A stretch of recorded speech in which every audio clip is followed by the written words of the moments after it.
आज की क्लास में हम डिस्कस करने वाले हैं non polar and polar dielectrics के बारे में। देखो, डाइलेक्ट्रिक्स वैसे आपने पहले पढ़ ही लिया होगा, बट फिर भी डाइलेक्ट्रिक्स को हम यहाँ पे दोबारा समझेंगे, लेकिन उससे पहले कुछ बैकग्राउंड जनरेट कर लेते हैं ताकि वो हमें हेल्प करे आगे के टॉपिक्स को समझने में। तो जैसा कि आपने डिस्कस किया होगा पिछले आर्टिकल्स में, तो डाइलेक्ट्रिक की अगर मैं बात करूं तो डाइलेक्ट्रिक होता ये है कि एक इंसुलेटिंग मटेरियल होता है जो कि ट्रांसमिट करता है electric effect without actually conducting electricity, यानी कि डायरेक्ट कांटेक्ट में रहने के बजाय वो कहीं ना कहीं बिना कांटेक्ट में होते हुए ट्रांसफर कर देता है किस चीज़ को, अल्टीमेटली ट्रांसफर कर देता है वो इलेक्ट्रिक इफेक्ट को। अब इस बात को समझने की कोशिश करो। मैं बोल रहा हूँ यहाँ पे मेरे पास एक आयरन रॉड है और यहाँ पे अगेन एक आयरन रॉड है, ठीक है। इस आयरन रॉड में करंट है, इस आयरन रॉड में करंट नहीं है। मैं चाहता हूँ इसका करंट इसमें ट्रांसफर हो जाए, बट मैं कॉन्टैक्ट में नहीं लाना चाहता। तो जिस प्रोसेस से ये ट्रांसफर होता है उसी को हम कहते हैं डाई इलेक्ट्रिक। ओके, ये चीज़ याद रखना। एक टाइप से ये इंडक्शन की तरह काम करता है। Further, we know that in every atom there is positively charged nucleus and a negatively charged electrons cloud surrounding it। ये बात तो सभी को पता है कि एक एटम में होते क्या है, एक न्यूक्लियस होते हैं और उसके इर्द गिर्द ऑर्बिट्स होते हैं। तो ऑर्बिट में इलेक्ट्रॉन होते हैं जिनका चार्ज नेगेटिव होता है और न्यूक्लियस में प्रोटॉन होते हैं जिनका चार्ज पॉजिटिव होता है। अब ये सारी बातें मैं क्यों बता रहा हूँ, ध्यान से सुनते रहना, बस लास्ट में अचानक समझ आ जाएगी कि ओके ये पर्पस था इन चीज़ों को पढ़ने का। ये बहुत बेसिक सी बात है, मगर अल्टीमेटली इसी में से सारा क्रक्स निकल के सामने आएगा। तो वापस टॉपिक पे आते हैं। जैसा मैंने आपसे बताया था कि न्यूक्लियस में पॉजिटिव चार्ज होगा, इलेक्ट्रॉन्स के पास नेगेटिव चार्ज होगा। अब देखिए, है तो ये दोनों एक एटम के ही पार्ट। ओके, तो two opposite charge regions were have their own centre of charges. तो जो दोनों ये अपोजिट चार्ज रीजन्स है ना, इनके पास एक अपना सेंटर ऑफ चार्ज होता है। जो ये सेंटर ऑफ पॉजिटिव चार्ज है ये कहलाता है centre of mass of positively charge protons in the nucleus, और जो सेंटर ऑफ नेगेटिव चार्ज है ये कहलाता है centre of mass of negatively charge electrons किसी भी एटम या मॉलिक्यूल्स के अंदर। ये बात समझ गए। आगे बढ़ते हैं। जो डाइलेक्ट्रिक की बात करेंगे तो वो होते हैं दो प्रकार के, एक होते हैं नॉन पोलर डाइलेक्ट्रिक्स और दूसरे होते हैं पोलर डाइलेक्ट्रिक्स। अब नॉन पोलर और पोलर डाइलेक्ट्रिक्स को समझते हैं डिटेल्स में। देखो, जो नॉन पोलर डाइलेक्ट्रिक होता है, इनके एग्जाम्पल की मैं बात करूँ तो जितने भी हमारे पास ये डाई एटॉमिक एटम्स होते हैं, जैसे हैलोजन्स हो गया, हाइड्रोजन हो गया, नाइट्रोजन हो गया, ऑक्सीजन हो गया, CO2 हो गया, बेंजीन हो गया, मीथेन हो गया, ये सारे के सारे जो हैं हमारे नॉन पोलर डाइलेक्ट्रिक्स है। और ये सारे के सारे कैसे होते हैं, ऑब्वियस सी बात है, नॉन पोलर मॉलिक्यूल्स होते हैं। अब हम बात करते हैं कि इन मॉलिक्यूल्स में जो सेंटर ऑफ पॉजिटिव चार्ज है, जो मैंने आपको अभी समझाया था, सेंटर ऑफ पॉजिटिव चार्ज और सेंटर ऑफ नेगेटिव चार्ज, तो जो ये सेंटर ऑफ पॉजिटिव चार्ज है ये कोइंसाइड कर जाता है सेंटर ऑफ नेगेटिव चार्ज से। मैंने आपको बताया था ना कि दो अलग अलग चार्ज मौजूद होते हैं एक एटम में, और जो पॉजिटिव चार्ज होता है उनका एक अपना सेंटर होता है, जाहिर सी बात है वो न्यूक्लियस में मौजूद होगा। और जो जितने सारे नेगेटिव चार्ज है, यानी कि एक से ज़्यादा इलेक्ट्रॉन ही होंगे, और वो सारे के सारे जो इलेक्ट्रॉन्स होते हैं उन सभी का एक कॉमन पॉइंट मान लो, उसी को आप कहोगे सेंटर ऑफ नेगेटिव चार्ज।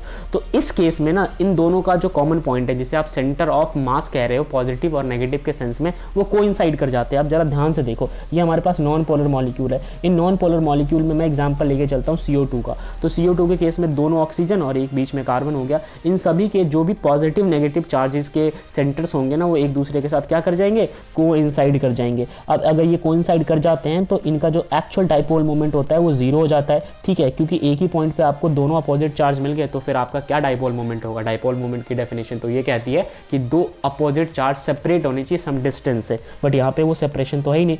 और ऐसे मॉलिक्यूल सिमेट्रिक भी होते हैं। अब सिमेट्रिक है यानी कि इनका जो शेप है आप यहाँ पे देख लो, ठीक है, ये बिल्कुल एक दूसरे के ऊपर अलाइंड होते हैं। तो जाहिर सी बात है कोई यहाँ पे डाइपोल मोमेंट की डेवलपमेंट नहीं होती है।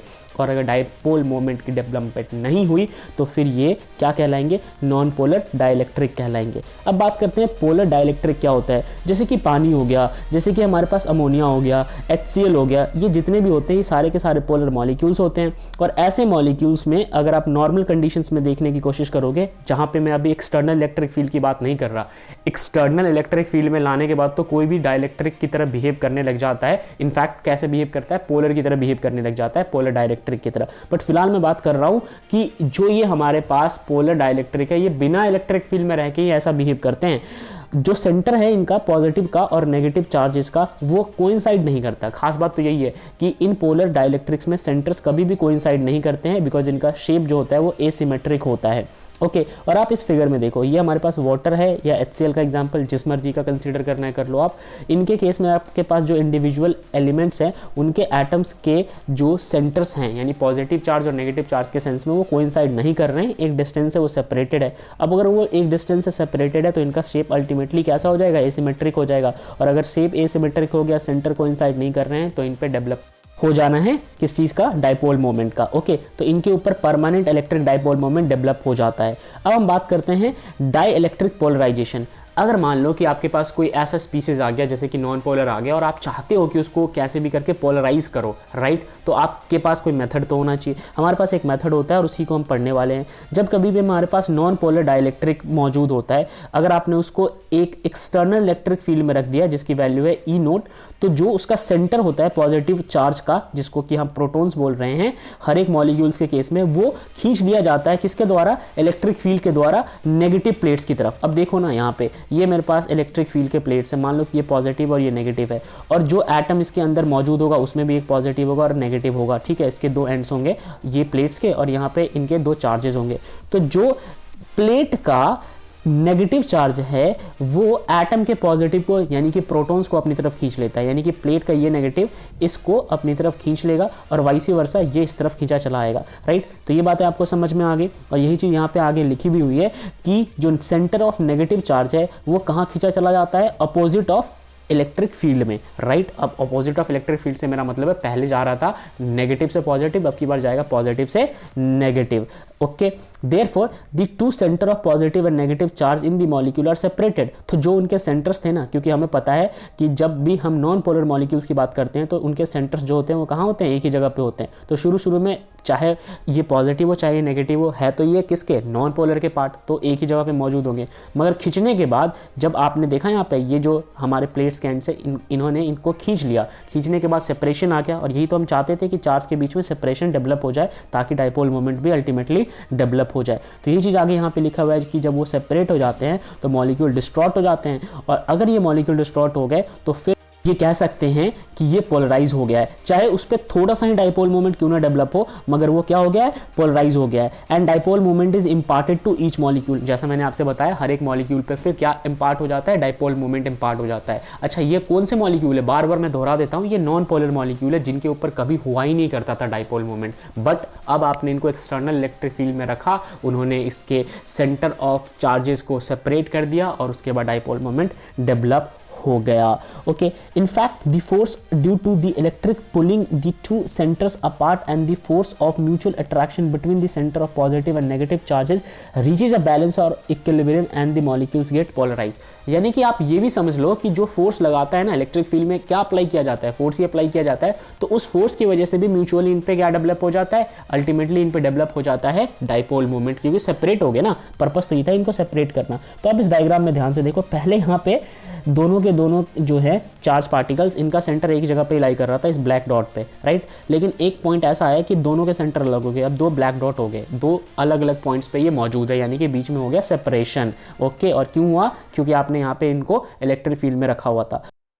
अच्छा जरा सोचो, जो पोलर मॉलिक्यूल्स होते हैं वो कैसे होते हैं, वो एक डाइपोल वाले मॉलिक्यूल्स होते हैं, यानी कि उनके ऊपर पहले से कुछ ना कुछ डाइपोल मोमेंट डेवलप होता है। मगर क्या होगा अगर आप उसको भी एक एक्सटर्नल इलेक्ट्रिक फील्ड में रख दोगे, तो क्या और भी ज़्यादा उस पर डाइपोल मोमेंट डेवलप हो जाएगा। वेल समझते हैं इस बात को।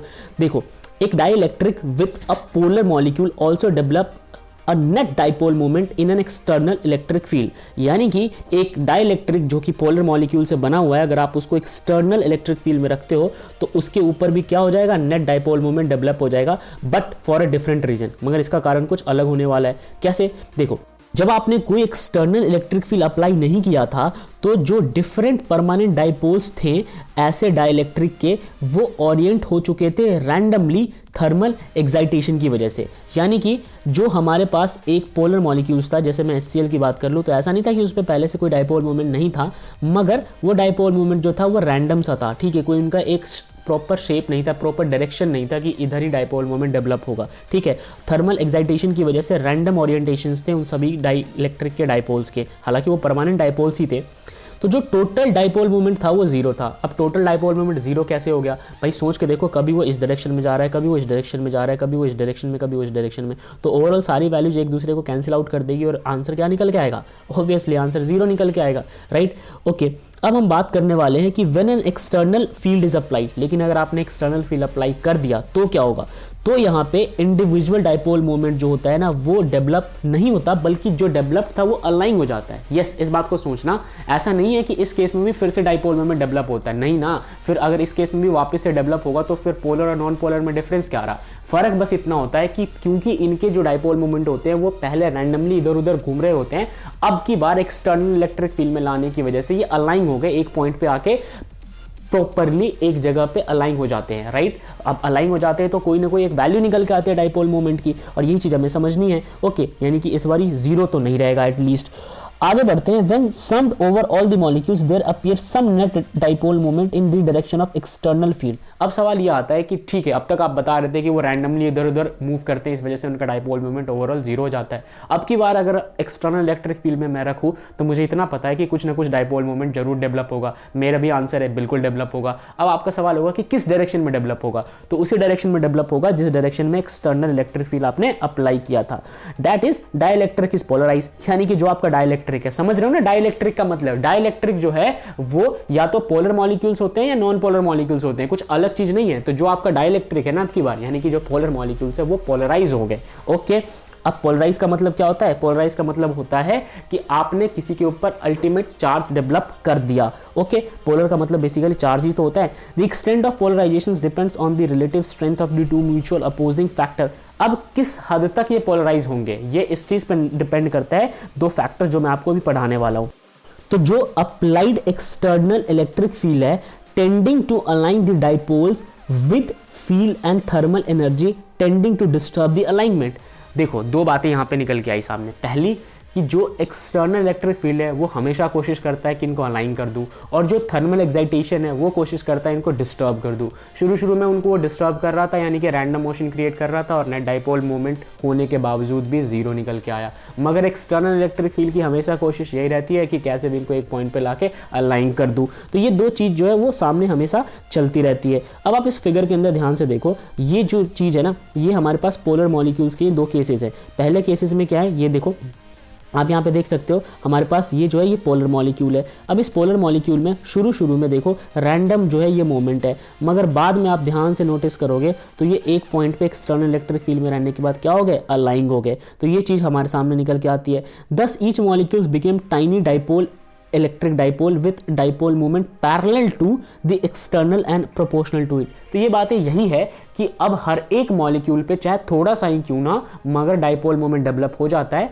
और जो डाइपोल मोमेंट डेवलप होता है वो उसी डायरेक्शन में डेवलप होता है जिस डायरेक्शन से आपने इलेक्ट्रिक फील्ड अप्लाई करने की कोशिश करी थी। देखो, मैं लाइन बाय लाइन एक एक चीज़ पढ़ा रहा हूँ, आपको ऐसी डिटेल्स कहीं नहीं मिलेगी। मैं चाहता तो आपको क्रक्स भी समझा देता, बट आपको ये सारे पॉइंट्स मालूम होने चाहिए। जब आप खुद रीडिंग करोगे तो आपको कहीं प्रॉब्लम ना आए, इसलिए मैं इतने डेप्थ में जाके चीज़ों को समझा रहा हूँ। अब हम बात कर रहे हैं कि क्योंकि अल्टीमेटली इंड्यूस ही तो हुआ है, डायरेक्ट तो डेवलपमेंट हुआ नहीं है, उसका खुद का तो कोई नेचर था नहीं, खुद का तो था तो वो रैंडम नेचर की वजह से एक दूसरे को जीरो कर देते थे। तो जो इंड्यूस डाइपोल मोमेंट हुआ है उसकी वैल्यू, या फिर आप उसको लिखोगे कैसे, तो आप उसको लिखोगे P is equal to alpha multiply by epsilon nought into में E नोट, और E नोट क्या है, एक्सटर्नल इलेक्ट्रिक फील्ड है। अब अल्फा की बात करते हैं, ये कांस्टेंट है प्रोपोर्शनैलिटी का, जिसको कि आप कई बार एटॉमिक या मॉलिक्यूलर पोलराइजेबिलिटी भी कहते हो। और एप्सिलॉन नोट क्या है, इसका इस्तेमाल हम केवल और केवल किस लिए करते हैं, ताकि हम डायमेंशन दे पाए। ओके, चलो आगे बढ़ते हैं। अब देखो, अल्फा की वैल्यू अगर आपको निकालना हो तो जैसे पीछे मैंने आपको फॉर्मूले में बताया था कि यहाँ पे फॉर्मूला निकल के आ रहा था हमारे पास, P is equal to alpha into में एप्सिलॉन नोट इंटू में E नोट। ठीक है, अब यहाँ से अगर अल्फा निकालना है तो P के नीचे एप्सिलॉन नोट भेज दो और E नोट भेज दो। यही चीज़ यहाँ पे किया हुआ है, अल्फा निकाला गया है तो यहाँ पे P के नीचे एप्सिलॉन नोट और E नोट भेज दिया गया। ओके, अब आप यहाँ पे डायमेंशन निकाल लो इजीली। P की वैल्यू होती है C इंटू में, ठीक है, चार्ज मल्टीप्लाई बाई डिस्टेंस, और ये सारी वैल्यूज आप यहाँ पे लिख लोगे तो मीटर क्यूब निकल के आएगा अल्फा का डायमेंशन। ओके, अब यहाँ से आपको एक बात समझ आ गई होगी कि जो एटॉमिक पोलराइजेबिलिटी है ना, उसका डायमेंशन किसके बराबर होता है, वॉल्यूम के बराबर होता है। तो जितने भी एटम्स होते हैं, ज़्यादातर एटम्स के केस में अल्फा का जो ऑर्डर होता है वो 10⁻29 से 10⁻30 मीटर क्यूब तक वैरी करता है, जो कि एटॉमिक वॉल्यूम के लगभग बराबर ही है। ओके, अब आपको यहाँ पे कंसीडर करना है ABCD क्या, एक आपको non polar dielectric slab consider करना है, जिसको कि आपने external electric field E note में मेंटेन करके रखा हुआ है। ओके, और मान लो इसके अंदर मौजूद जितने भी एटम्स है वो शुरू में यूनिफॉर्मली पोलराइज थे, ठीक है, और किस डायरेक्शन में पोलराइज होंगे, ऑब्वियस सी बात है, एक्सटर्नल इलेक्ट्रिक फील्ड में रखा है तो उसी डायरेक्शन में पोलराइज होंगे, और x जो है इनके बीच का डिस्प्लेसमेंट है। ओके, तो जो डाइपोल मोमेंट हर एक एटम पे डेवलप होगा वो डेवलप होगा q multiply by x। q क्या है, चार्ज ऑन द एटम, और x जो है डिस्टेंस इनके बीच का। ओके, अब इस पूरे स्लैब के अंदर n जो है वो है number of atoms per unit volume, यानी कि मान लो कि मैं चाहता हूं कि सिर्फ इतने वॉल्यूम में कितने एटम्स मिलेंगे तो उसकी वैल्यू निकलेगी n से, राइट। अब मैं चाहता हूं कि मुझे मिल जाए total dipole movement density. Okay, तो मैं उसको कैसे निकालूंगा, तो मैं निकालूंगा P is always equal to n multiply by rho. Okay, ये चीज़ आप यहाँ पे याद रखना। अब यहाँ पे देखो P क्या है, यहाँ पे P जो है यहाँ पे हमारे पास है dipole moment. Okay, total dipole moment, और ये मैंने गलती से रो बोल दिया, ये है P, ठीक है। ये स्मॉल p मतलब एक एटम के ऊपर डेवलप डाइपोल मोमेंट को रिप्रेजेंट कर रहा है, उसको n से मल्टीप्लाई करा लो, ये चीज़ निकल के आ जाएगी आपके सामने। और मेरे को पता है कि जो ये P है ना, मतलब एक एटम पे डेवलप डाइपोल मोमेंट वो है Q इंटू में x, तो इस बात को भी आप याद रख लेना। ओके, अब जो टोटल डाइपोल मोमेंट है जिसको कि मैं कैपिटल P से बोल रहा हूँ, प्लीज स्ट्रेस दो इस वर्ड पे, capital P total dipole moment, small p एक इंडिविजुअल एटम पे डेवलप्ड डाइपोल मोमेंट, इसको कि आप इलेक्ट्रिक पोलराइजेशन भी कहते हो, कैपिटल P को। ओके, और इसकी SI यूनिट जो है आपके सामने लिखी हुई है, आप इसको प्लीज याद रख लीजिए। तो ये हमारा टॉपिक था जहां पे हमने हर चीज को डेप्थ में कवर किया था। मैं उम्मीद करता हूं आपको ये चीज समझ आई होगी। मिलते हैं अगली क्लास में। जय हिंद।